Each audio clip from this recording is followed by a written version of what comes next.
A motion to open the public hearing. So moved, Mr. Chairman. Any second? Second. I got Steve on there. Greg, you're gonna sit back on this one. Okay. Roll call. Mr. Tanzi, Yes. myself is a yes. Mr. Baker Senior, Yes. Mr. Galley, Yes. Mr. Baker Junior. Yes, sir.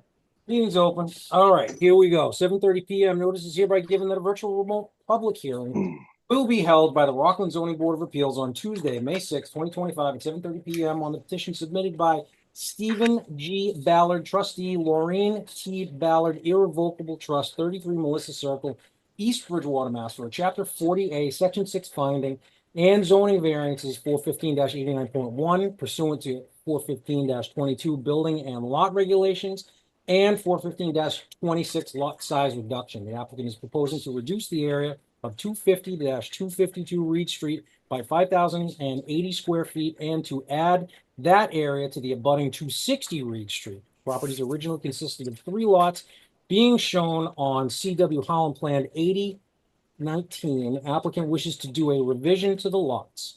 Property is located in the R2 Residence Zoning District, 415-9 on the bylaw, and is further identified as lot 61, map 44 on the Rockland Assessor's maps.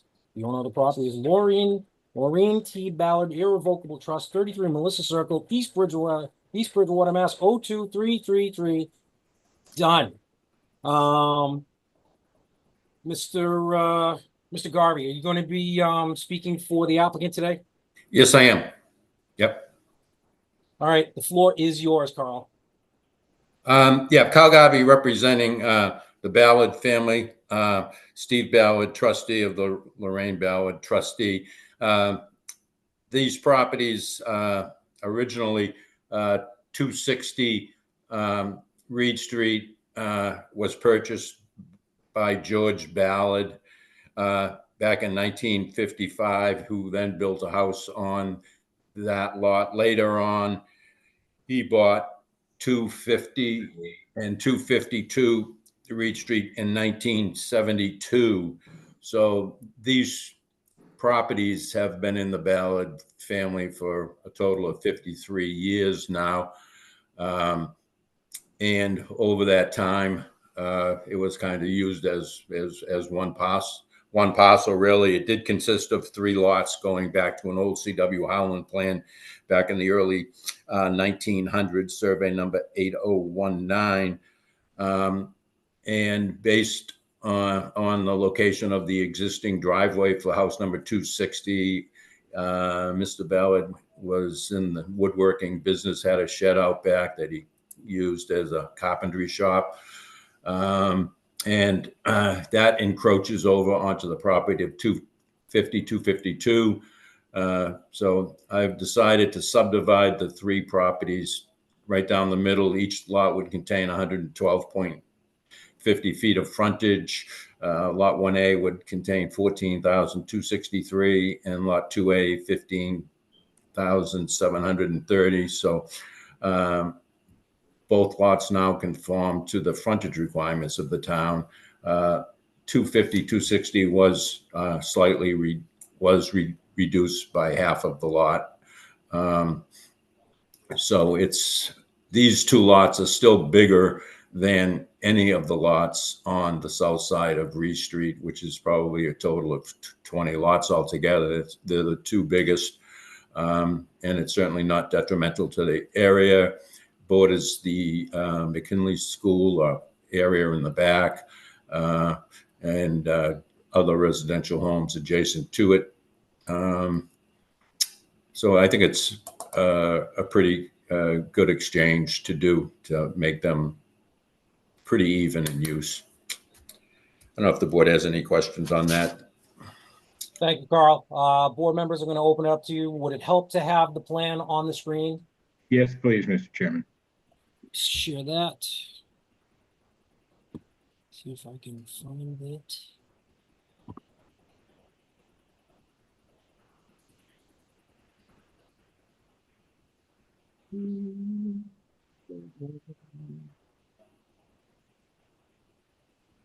All right, just zoom out. Watch your eyes here. Mhm. All right. Can everybody see that? Yes. Yes. Okay. Start right off with Mr. Tansey. Mr. Tansey, do you have any questions for Mr. Garvin?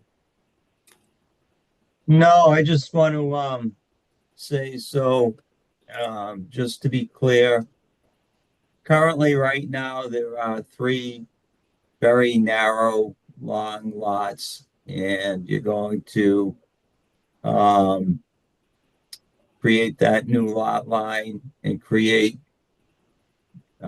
reduce it from 3 lots down to 2 lots where the property line is strategically located to offer each dwelling the maximum benefit. Is that basically what's going on here, Carl? Yes, it is. Yeah, I mean, it was, 3 lots 16, 18, and 20 on a plan.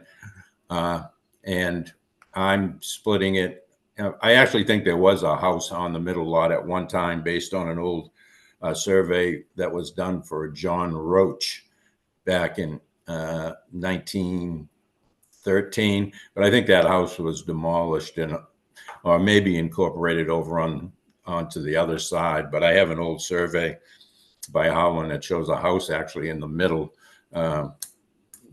location. So I think obviously the original intent at one time was to have 3 homes here, but the Ballard family doesn't really want to do that. 2 lots is what they're looking to do, and split it right down the middle. Okay. Yeah, I don't have any other questions. Thanks, Greg. Mr. Baker Senior, I have no questions at this time. Mr. Baker Junior, No questions at this time, Mr. Chairman. Mr. Gallo. Yeah, I just wanted to clarify, when they split the lots, what will be the use of both lots? Will they be separate residential lots? Still, yes. Yeah, it's presently Lorraine Ballard and George Ballard have both passed away. The Yeah. property is in the estate with Steve Ballard as the trustee. They're looking to sell both of them off separately, and they would remain residential lots. Okay, thank you. That makes sense. Okay. All right, thank you. That was the only question I had this time. All right. Appreciate it, Steve. Carl, I got no questions. It's Okay. self-explanatory what you're doing here. Let's see, who else showed up tonight? Nobody else showed up tonight. Mr. Rubel is not here.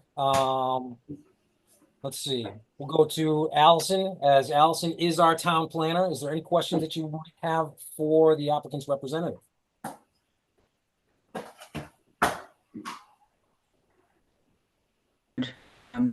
Kind of subdivision, it makes sense to. Is that me or is that Allison? That's Allison. Allison, you're lagging out there. Sorry, I think it's because I'm in my attic. Can you hear me okay? We got you. Yep. Okay. No, I think this is a perfectly reasonable expectation to make these 2 lots out of the 3 so that they're fitting the driveway. There's no proposal to change the uses. It seems like a very straightforward application. All right. And again, going back into the general public, is there anybody that wants to speak in favor of this application? Hearing none, is there anybody that wants to speak opposed to this application? And hearing none, I'm going to stop sharing my screen. All right. Everybody not seeing that plan now? Correct. That's correct. Yes. So hearing none, let me just get back into my ZBA folder. Well, I have a quick question, if you don't Yep. mind. Did we get an application for this? Yes. Because all I got was the plot plan. I didn't see the application. Application. Got the application right here.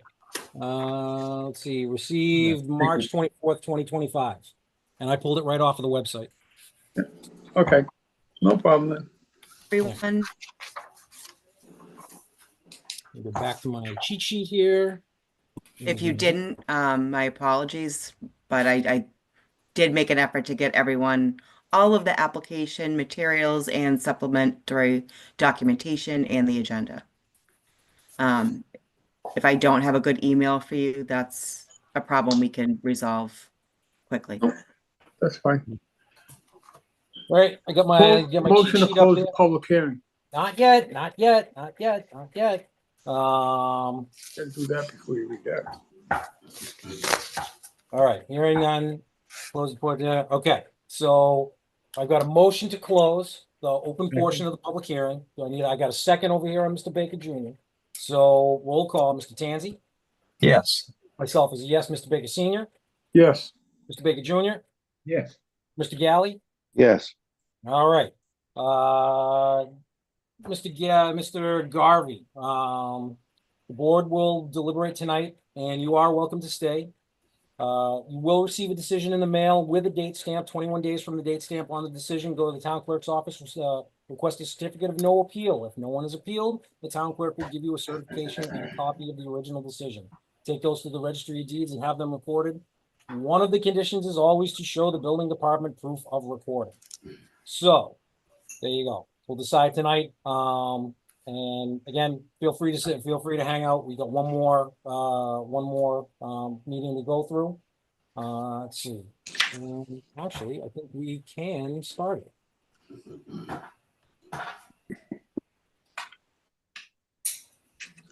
Let's find out.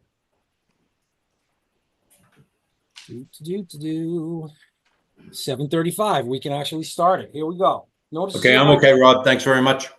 We'll talk to you. We'll talk to you soon. Okay, thank you.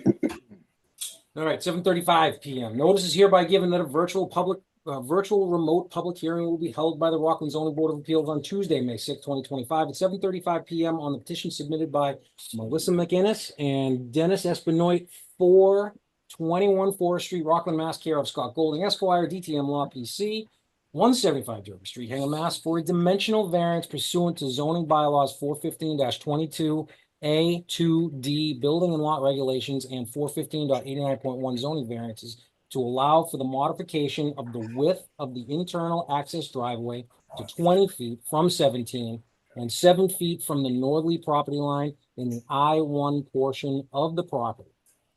The property is located in both the R2 Residence Zoning District 415-9 and the I-1 Limited Industrial Zoning District 415-15 of the zoning bylaw and is identified as Lot 79, Map 14 on the Rockland Assessors Map. The owners of the property are Melissa McInnes and Dennis Espinoit, 421 Forest Street, Rockland, Massachusetts. Blah. Okay.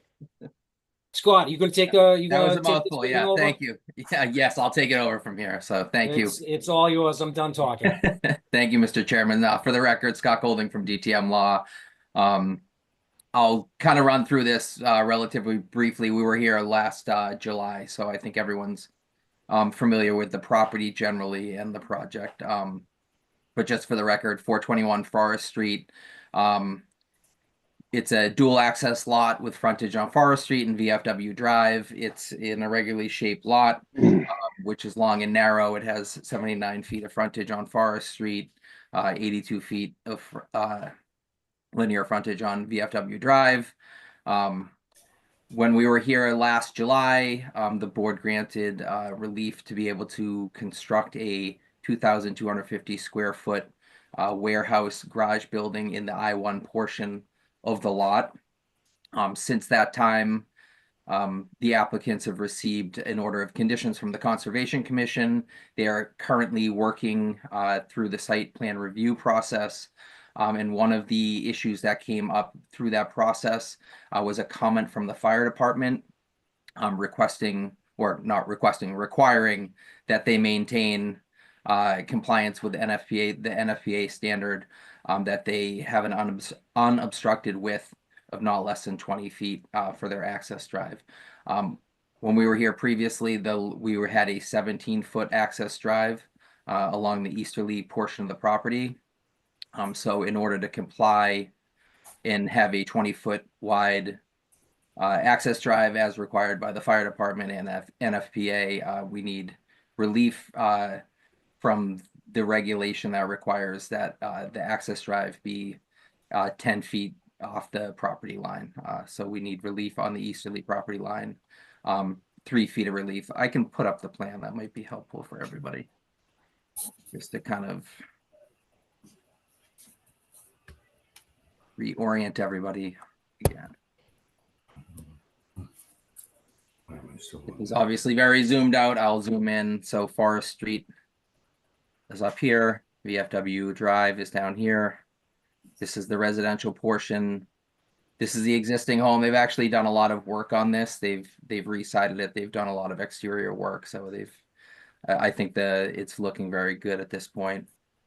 I'm gonna zoom in so you can see the area that I'm specifically referring to and the relief that we're requesting. So in order to get the 20-foot width along the outside of the warehouse garage, we need 7-foot setback here, which is 442 square feet of driveway within the setback and 202 feet of Cape Cod berm within that 10-foot setback. This doesn't really have this, like I said, this is in the industrial portion of the property. It has no effect on the buffering. There's still 25 giant green arborvitae. There's 2 red maples, an 8-foot tall fence. This is obviously industrial land next to it. It's undeveloped, and I think it's relatively modest relief and obviously promotes public safety by complying with the fire department's request. That's what the deputy chief is requiring. So I previously went through when we were here before, we made findings related to, I guess, the variance criteria and satisfying the irregular shape of the lot, and kind of we went through the background, how there was a relocation of VFW Drive. So I guess I can leave it to the board. If you have specific questions, I'm more than happy to respond, obviously, but I think that pretty much covers what we're looking for this evening. Thank you, Attorney Golding. We'll start back off right, where's Mr. Tanzi? Mr. Tanzi, you have any questions for Attorney Golding? I have no questions at this point. Thank you, Mr. Tanzi. Mr. Baker Senior None at this time. and Mr. Galley I do not have any questions. Thank you. and Mr. Baker Jr. Not at this time, Mr. Chairman. Thank you. There we go. Allison, where are you? I'm here. Any questions for Attorney Attorney Golding? Nope, couldn't be more straightforward. They need Gotcha. less than 3 feet of relief. Gotcha. From there, we go to the general public. Anybody in the general public want to speak in favor of this application? Hearing none. Anybody in the audience want to speak opposed to this application? Hearing none, I go to Attorney Golding. Is there any chance I can get you to take that off the screen, sir? I certainly can do that. Yes. I appreciate that. And I never actually went to myself to talk about questions. I don't have any questions at this point. I think everybody looks at this and sees that it's pretty self-explanatory what's going on. So hearing none, let me get my cheat sheet again. Mr. Baker Senior, did you want to make a motion at this point? Make a motion to close the public hearing. I got a Second. motion, and I got another second from Mr. Baker Jr. Mr. Tanzi, Yes. myself is a yes. Mr. Baker Jr., Yes. Mr. Galley, Yes.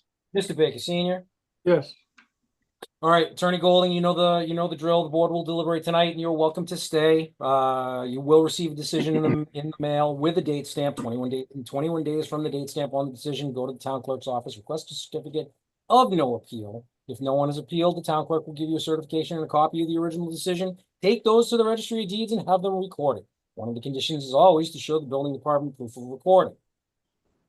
Okay, Excellent. Thank you all very much. not a Thank problem, you. sir.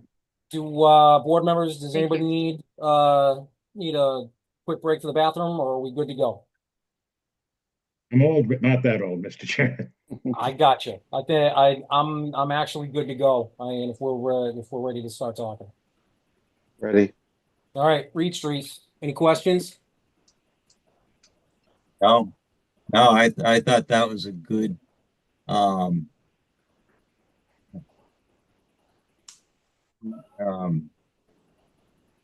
re-subdivision of the land. I think the whole area is a lot better.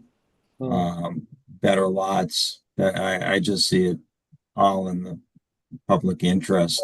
I don't have any problem. I'm in favor of it, actually. He did he did the right thing. Honestly, he could have tried to go for a third lot. He could have Yes, tried he to. could have. So, I could have- mean, why would you even entertain? You know, Exactly. So they're not changing it. They're not going to change sewer. There's not going to be anything, issues. And it corrects an issue, and it corrects the issue of the fact that the workshop and the garage on 260 was accidentally built over the line. So Yeah. it is what it is. It changes Yeah. everything.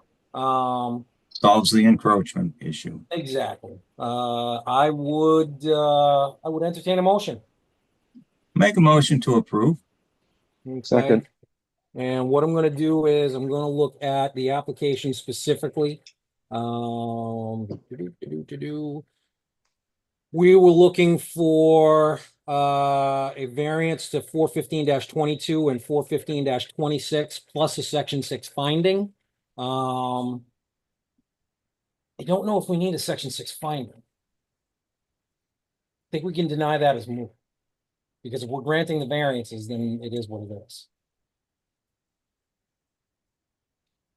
It's one of those cover your butt situations. So we can do it. I don't believe that we have to. Because if we're granting this, then we're granting variances that are gonna run with the land. The section 6 finding technically does not run with the land. Rob, do we have to do 2 separate votes for each lot? No, I don't, but I don't believe so because it's a variance. Technically, it's only a variance for one of them. Let me get the plan back up here. The variance is technically, if you look at the plan, the variance is technically for lot 1A. Because what's happening is that 250 to 252 was technically 2 of the lots because of that the rule of merger and the whole new bylaw that we just did that we just came up with the no merger. Well, that doesn't apply here. So what happened was the 2 lots merged under common ownership, and the third one stayed unto itself because it had a house on it. So what he wants to do is split it down the middle by the frontage. So in turn, the variance for 415-26, the variance is the lot size reduction, and 415-22. What one was that one for? Hold on.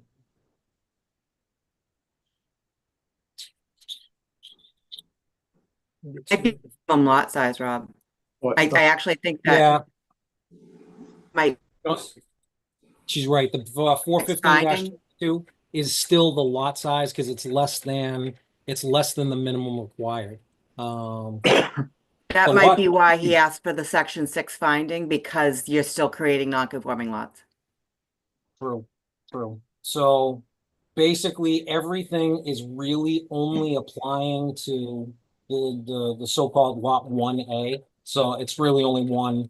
It's only applying to the one lot. So Gregor, would you like to make this motion? Utilizing the information that we got. Yeah, I'll make a motion to approve the variance, and I'd approve the section 6 finding just because Okay. it's before us. And I think you can make a case, it's still you're making the lot non-conforming, but it's less than non-conforming, so it's not substantially more detrimental. Okay. You All know, right, so we got hold on. I just want to make sure we got all this. So the section 6 finding, that's good. Now about the 415-26, that's the lot reduction. You're voting to, or you're making a motion to grant a variance to section 415-26 and allow an undersized lot to get that much further reduced. Yes. Okay, so we got two. And the third one was for 415-22, again, to allow the lot to be under the undersized lot. Yes. Okay. Do Yep. I have it so, are you okay with that? Yeah. Okay, Yep. do we have a so move? Second, I got a so moved on Mr. Galley's part. We're gonna roll call that. Mr. Tanzi? Yes. Phelps was a yes. Mr. Tanzi? Sorry, Mr. Tanzi. Mr. Galley? yes. Mr. Baker Jr.? Yes. Mr. Baker Senior? Yes, Done. Okay, so that takes care of that one. Allison will go over it in the next couple days and just finalize everything. Yep. All right. Carl, you're all set. Okay, thank you. Thank you I very saw much. ballads down here. Mr. Glenn and Steve, you're all set. Thank you very much. Not a problem, You're gentlemen. welcome. Have a good night. Yeah. Let me get rid of that. Let me get rid of that application. And I don't need that. Got the site layout plan. All right, board members. What are you thinking? What are you thinking? I'm thinking we granted a variance. And they're asking for a modest amount of relief for a, public safety issue, for fire control, firefighting, fire safety. Clearly that's in the public interest. We grant the variance that's before us now is probably a much easier variance to grant than the variance that we granted originally. So, if the applicant was aware that they needed the 20 feet to satisfy the fire department, they probably would have put that in originally, and we would have probably most likely approved that variance along with the other variance. I mean, this is a minor variance compared to the variance that we already approved. So it clearly is in the public safety. It's along the northern property line, which is undeveloped, which is also an industrial zone lot where it's all wooded. I just don't see any adverse impact. I just see a positive public safety feature being added to this plan. That's how I see it. Thank you, Mr. Tanzi. Anybody else? Come on, somebody's got to hammer Dennis here. Come on. Somebody's got to hammer Dennis. Mr. Baker Jr. And that's not going to be me, Mr. Chairman. I was just No, gonna ditto. I think it's a very straightforward, actually a fairly minimal request. And it brings him in compliance and allows him to use the property as he intended to use it, and as we, by granting the prior variance, wanted him to use it. I think the presentation made by council makes everything perfectly clear. And it also indicates that I think all the conditions that have to be met to allow this variance have been met. Thank you, Mr. Baker Jr. Anybody else? just one thing that I believe the fire department reviewed this back last year when it came before us. And obviously they didn't pick up on it until the planning board sent their paperwork to them. I don't know if they did or not, because again, they were only coming to us for a special permit. Oh, no, excuse me, they were coming to us for the use variance. Right.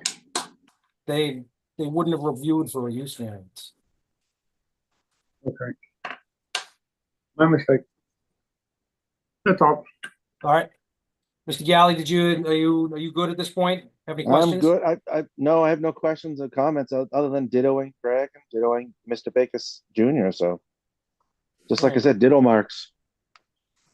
Works for me. The only Motion to thing, grant the variance. hold on.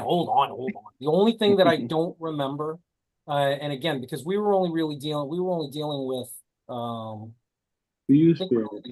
we were only dealing with the use variance at the time, so I think this was allowed.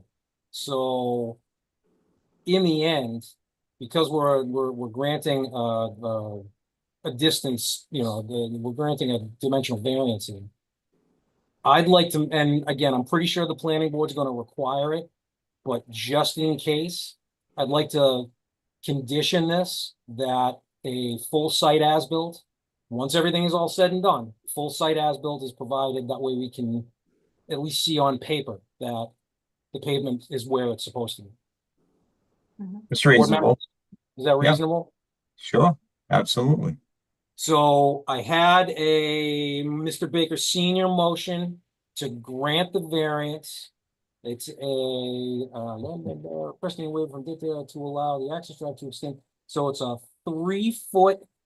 It's a 3-foot variance over the course of 158 feet along the northerly property line. Yes. Okay. With the condition that upon completion of construction, a site as-built plan will be submitted to the town ZBA planning board, the whole nine yards. Is that your motion? Yes. Do I have a so Second. moved? I have a second. Roll call. Mr. Tanzi, Yes. Baker Jr., Yes. Mr. Galley, Yes. Mr. Baker Senior, Yes. and again, myself is a yes. There you go. Attorney Golding, Excellent. Thank you all. Appreciate your time. Thank you. not a Thank problem. you. Again, once it's all established, you guys will get it in the mail. Take it from there. Perfect. Thank you. Thank you very much. Thank Not a you. problem. Okay, board members, let's get back to the thing here and see what we've got going on. We've got that one, we've got that one. Discussion, review, and proposed vote to approve meeting minutes. None. Next, discussion of proposed zoning bylaw changes. I think we got none at this point. We all still need time to deal with what we're dealing with. Other items not reasonably anticipated or listed may be brought up for discussion to the extent allowed by law. Allison, got anything? I do not. We've got a few different balls in the air. As you all, I think all of you were there last night. So we had some zoning changes. The accessory dwelling unit bylaw passed. The common lots bylaw passed. It doesn't really matter because they're state legislation anyway. But more importantly, we now have a 10-foot accessory structure bylaw. So we have a 10-foot setback requirement. They got rid of the 5-foot, which I think will be very helpful from a public safety perspective and a design perspective as we begin to see some ADU applications come forward. And that was the chair's idea, so props to you, Rob. But that won't go into effect until the Attorney General approves it. Nope, that's in No, effect as of now, as of last night. Oh, yeah, we checked, Attorney Galvin checked, and I also checked, because they're basically already in existence. They can take effect like right now. Okay.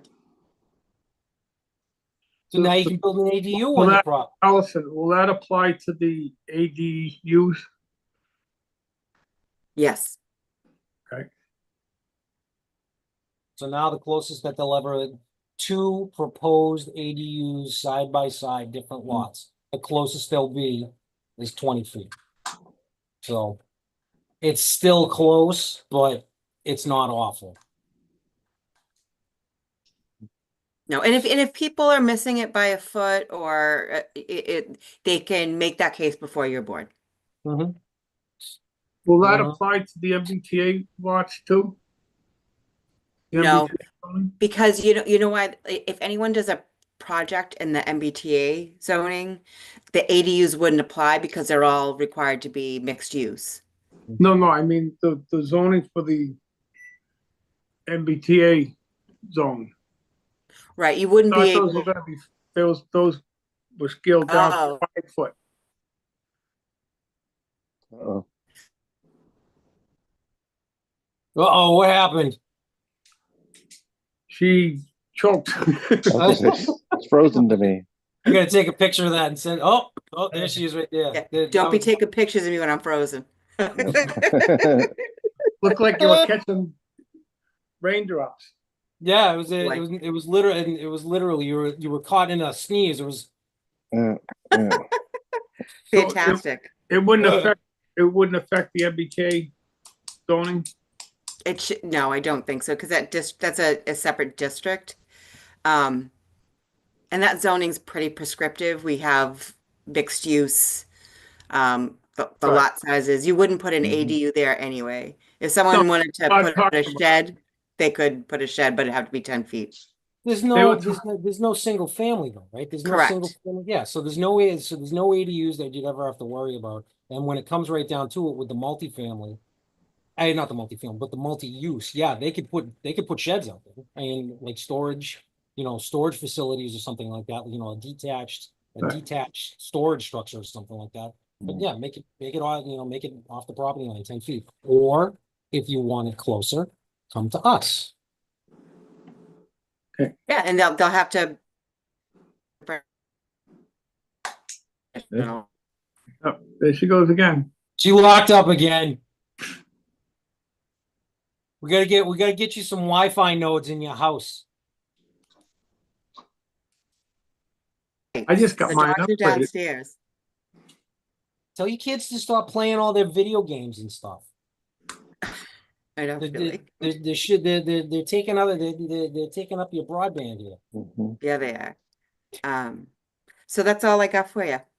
All right. Anybody else want to say anything? Motion adjourned. I got a motion. Second, So, I got a second. It's a bake sandwich one more time. Mr. Tanzi, yes. myself is a yes. Mr. Galley, Yes. Mr. Baker Senior, Yes. Mr. Baker Junior. yes. Get out of here, gentlemen. Thank you. Good night. Thank you all. Everyone. Thank you, Thank you Allison. all. Appreciate you.